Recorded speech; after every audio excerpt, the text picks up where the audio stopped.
Well, thank you so much there to Kate Robinson. I'm just sitting here smarting because I took in every word saying there that social justice is a very ambitious project, but it needs to be achieved in our lifetime, and calling on the elite to support the M plan. Kate Robinson was speaking about the role that can be played by the corporate and social investment sector and young social justice people in integrating the post-COVID-19 recovery program with the SDG Quest, focusing on how the M plan weaves this together. Co-founder of One Young World. Thank you so much for that amazing message. But now, Clare Shine was appointed Vice President and Chief Program Officer of the Salzburg Global Seminar in 2012. She's responsible for the multi-year program strategy, design, partnership and implementation in Salzburg and around the world, next generation leadership development, communications and marketing, and the Salzburg Global Fellowship, which straddles nearly 170 countries. How impressive is that? Prior to joining Salzburg Global, Clare worked from 1990 to 2011 as an independent environmental lawyer and policy expert for intergovernmental organizations, national governments and private sector and NGOs. Her work and publications focused on biodiversity and sustainable development, climate change, international trade, global and cross-border governance and cooperation, coastal and oceans policy, and conflict transformation. Clare has played an influential role in global biosecurity and biodiversity policy development, working as legal advisor to the World Bank, the European Union, the Council of Europe and African governments, and led environmental capacity building projects across 4 continents.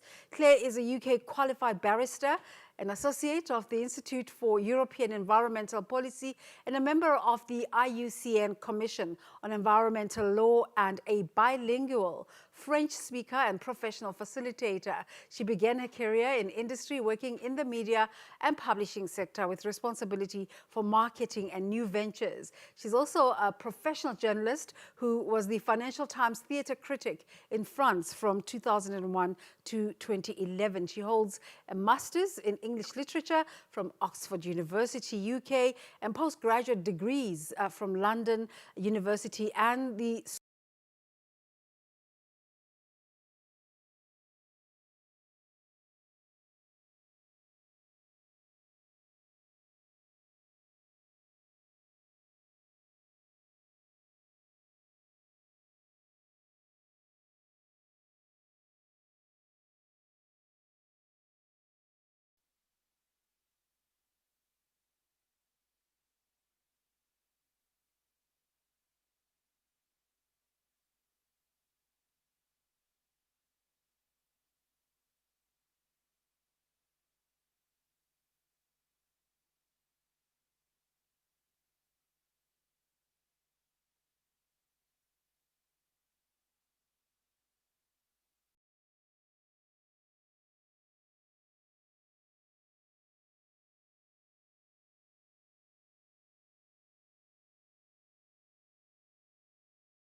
that Tuli Madonsela and her team have developed. I'm really delighted to be with you in spirit and across the ether today. One second remark, we at Salzburg Global Seminar have now embedded the Sustainable Development Goals across the whole of our program portfolio, whether we're working with Indigenous peoples and refugees on the future of education, or whether we're working with the leaders of finance and global peace builders.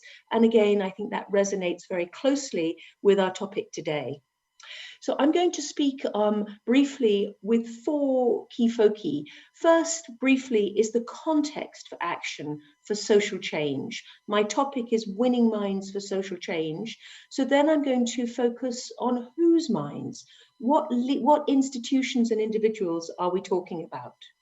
And then how do we win those minds?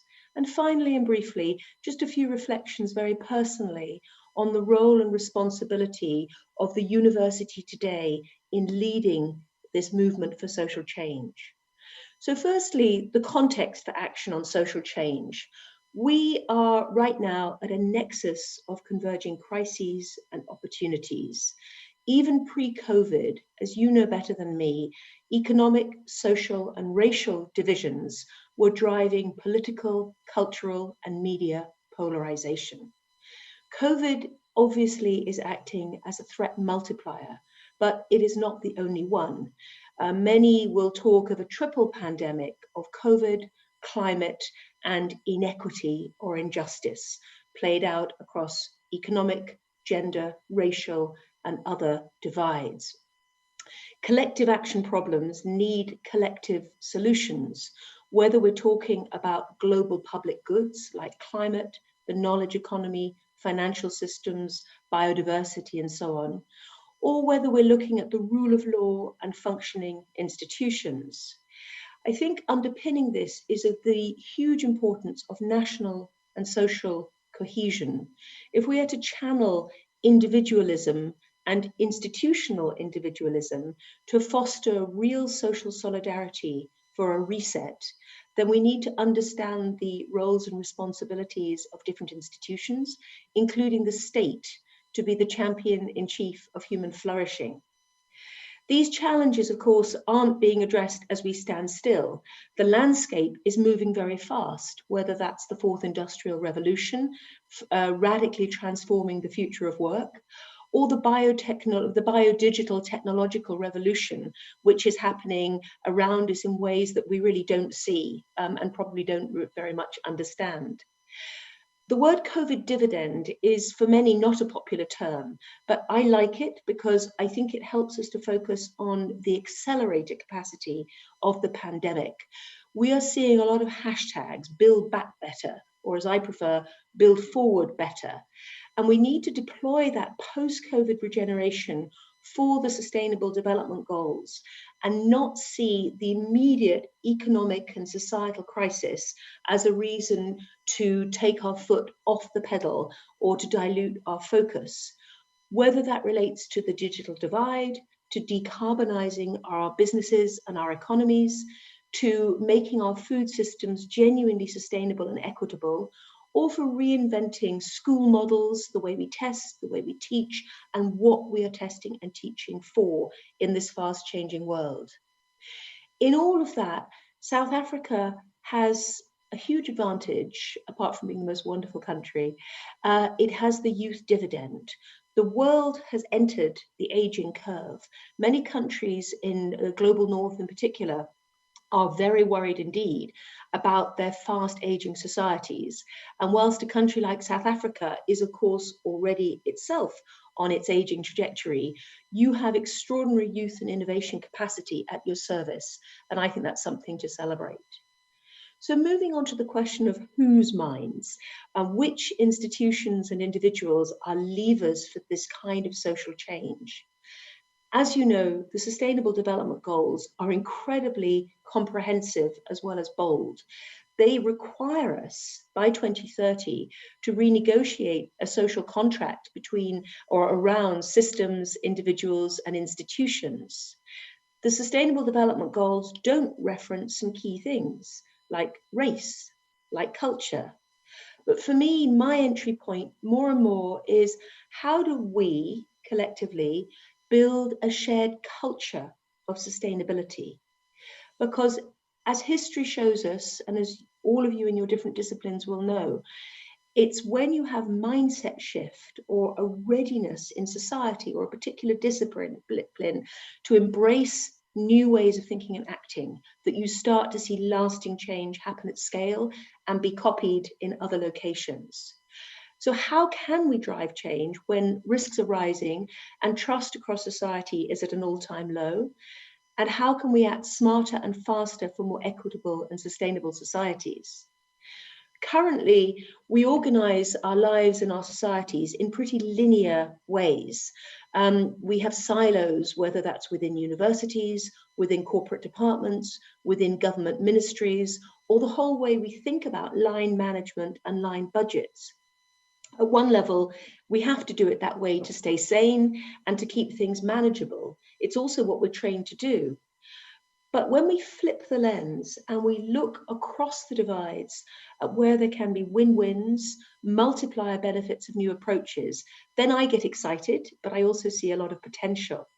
And that ability to flip the lens can be seen against a bigger backdrop, which is a paradigm shift around people and power. You will know better than me that enabled by technology, the whole contract we have with those who influence us, those who rule us, those for whom we vote, the way money is spent, all of those aspects that we have previously taken for granted will be changing in future years. Many countries already have begun participatory budgeting. The voice of the citizen will have new reach and new legitimacy as we go forward. And that again is fundamental to understanding how we can win minds. So we need new collaborative paradigms. No single institution or set of stakeholders can solve this by themselves. In my own work, a very useful question I find, whatever the topic, whatever the person I'm chatting with, is who don't you know how to talk to? There's no right answer. It's a listening question, but it's very revealing because often people who are very well-meaning, whether they're top leaders on the front pages of our newspapers or change makers in the streets, can feel very lonely or unsure how to talk about the things where they're stuck or that they don't understand. And I suggest that we should not underestimate that loneliness, the challenge of being a true entrepreneur, and changing the culture so that people can understand the power of cross-learning is already a very important and authentic step forward for winning minds. It's a way of acting non-transactionally and again to get these multiplier benefits. So I feel in a great position in this agenda because I'm sandwiched between experts in law reform, corporate social investment and business. And they're a very important part of the who. When we think about fast, comprehensive change, we need to connect in a non-judgmental way the people who currently run the system, and I say that completely neutrally. I mean the people who right now, around their board tables, around their cabinet tables, around their mayoral offices, influence how millions, if not billions, will be spent, or the rules and laws that will shape lives for future generations. So in addition to leaders in board governance, in finance, in public sector strategy, we need to think about those who are reinventing or designing the whole future of technology, bearing in mind that technology can be an incredible force for good, but that there are also issues and risks around techno-colonization, the issue of accountability, of fair payment in taxes, and so on. So our compact with technology will be, and those who develop and design and run technology, will be a very important part of how we win minds for social change. Universities and educators are critical as part of the minds that we need to win, but so are entrepreneurs, disruptors, new voices, and of course political representatives at local to international levels. In terms of levers for change, I've been doing a lot of recent work with around corporate governance with corporate leaders, and all of them in our conversations are seeing COVID as a wake-up call and an accelerator. As one said to me, we can no longer unsee systematic risk. But that opens to them new opportunities to engage and to embrace what Jeff Mulgan would call collective intelligence. As I mentioned, the operating ecosystem for business, finance, and governments is changing extraordinarily fast, and smart leaders know that they need to harness demand from within as well as from outside. So expectations are changing in the marketplace. We only have to look at climate investment as one example, from employees, from public scrutiny, and with the power of the internet for the public to be ever better informed. At the same time, there is friction in the system. When we talk about whose minds, we need to understand that a lot of the energy for change is, I would suggest, blocked or diluted. Many mainstream institutions and sectors seem afflicted by short-termism or institutional inertia. For example, the way we currently measure success, the way we measure results, is pretty short term. Sometimes we hear it called the tyranny of metrics. So companies have quarterly reporting. Very few CEOs have yet gone for a longer term view. Elected politicians are subject to electoral cycles. It seems pretty topical as we think of what's happening in the US today. And even in a sector like philanthropy, it's much easier for a philanthropist to measure success in terms of numbers of new toilets or vaccinations than on complex, messy matters like gender justice or racial equity. And so co-opting the energy from without and listening to change makers within institutions is fundamental to laying foundations and readiness for bolder change. So to my third point, how can we try to win minds for social change? I talked before about flipping the lens. And I think I like also to think about bring down that wall. How do we change the barriers to entry, bring down the fear factor of engaging collaboratively in change? One aspect, I think, is to know your audience and to be ready to change the messaging. Many people who lead their field in academia or in business are highly technical, they're highly specialist. That's why they've succeeded in many cases. But that same expertise can for some be a barrier or even exclusionary. It can also be manipulated. I come from the United Kingdom, where in the Brexit referendum, politicians said the people have had enough of experts. And we've seen through the COVID pandemic some repeated discrediting of data, evidence, and science for goals that do not serve social change and communal well-being. So we need to, if in appropriate situations, to change the entry point for our narratives, more relevance, more accessibility. How do we imagine a future that is not currently the one on offer? And how can we use smart storytelling to map different political and social and economic futures? For the world of the university, I think that that can involve being open to new creative lenses and different levers.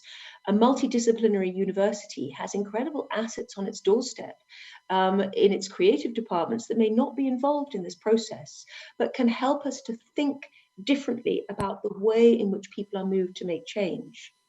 We can also be open to what behavioral and neuroscience are teaching us, to new disciplines like influencer marketing, and to be observant about where unexpected champions for change may be coming from.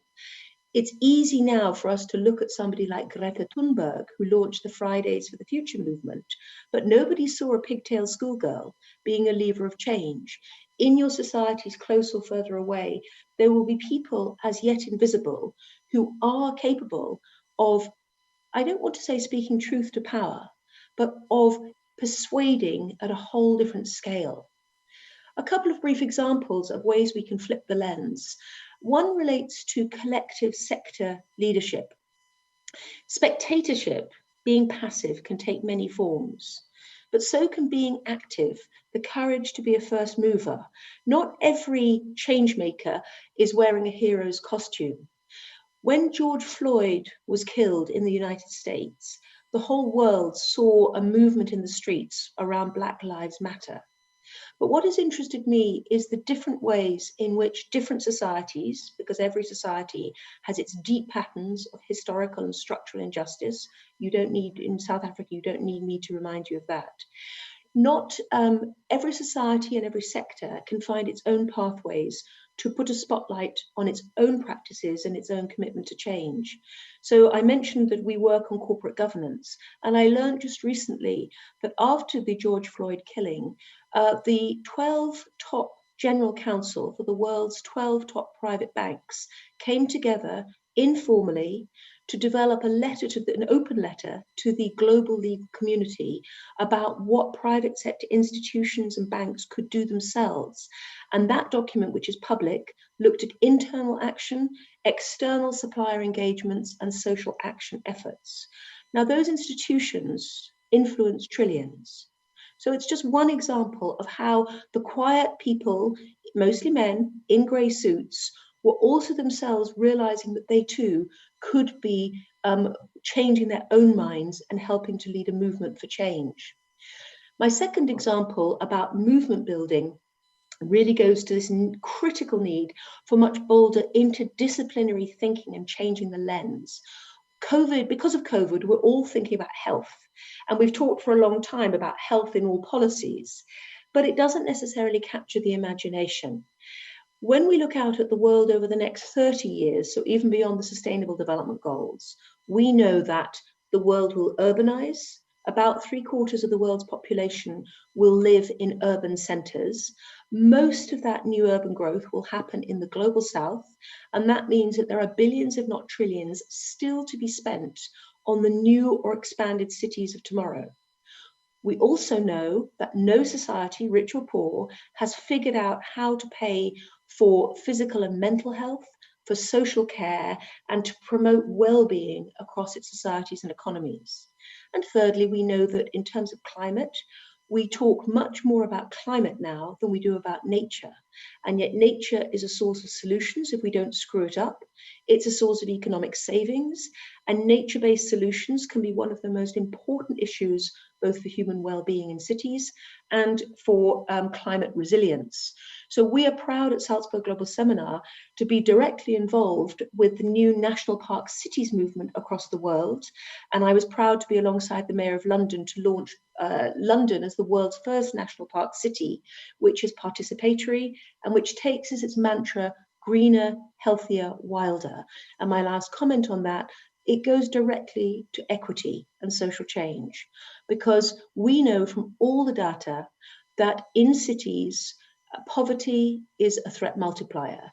During COVID and before COVID, the people who had the least access to healthcare, good housing, green space, and safe outdoor play were, of course, the poorest. Flipping the lens, putting investments to use for all can have the multiplier benefits I've just mentioned. So in closing, my last minute, back to the big picture, the role and the power of universities. You know, I know, big ideas like the Sustainable Development Goals can shape societies for decades, and universities are the incubator for those big, bold ideas. Currently, we're living in an age of anti-intellectualism and culture wars, and that's extremely worrying and it's high risk. Leaders and students at universities can help to redress that trend, to help to redress the generational divide, which is at terrifying proportions, and really play a leading role in radical reinvention. The M Plan and the M Fund are a really good stake in the ground in that respect. I wish you a fantastic day of debates, and in particular, that this initiative can bear fruit. And with that, thank you so much, and I will pass back over to our Mistress of Ceremonies.